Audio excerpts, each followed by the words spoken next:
तर नागपुरात या घटनेच्या पार्श्वभूमीवर पोलिसांची सायबर सेल ही ऍक्टिव्ह झाली आहे। दंगलीची नेमकी सुरुवात कुठून झाली याचा शोध सुरू आहे।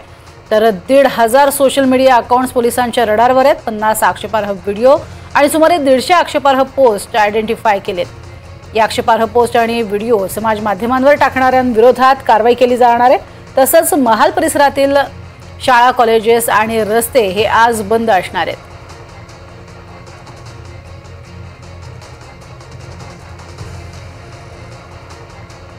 ते नेमकं काय घडलेलं आहे या संपूर्ण परिसरामध्ये तेही पाहूयात ग्राफिक्सच्या माध्यमातून।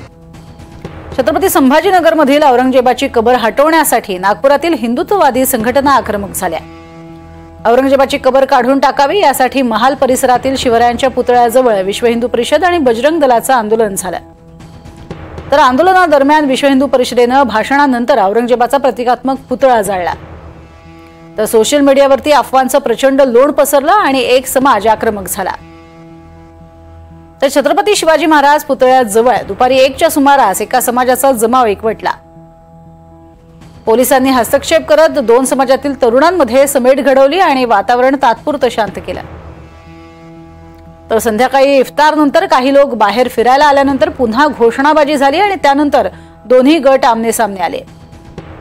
तर चिटणीस पार्क ते अग्रसेन चौकादरम्यान गल्ल्यांमध्ये तुफान दगडफेक झाली आणि वाहनांचीही जाळपोळ झाली।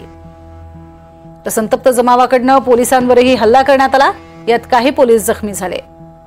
तर पोलीस आयुक्तांनी मोर्चा सांभाळला आणि वातावरण शांत करण्याचा प्रयत्न केला। दरम्यान 46 जणांना पोलिसांनी अटक केली। परिसरात तणावपूर्ण शांतता आहे।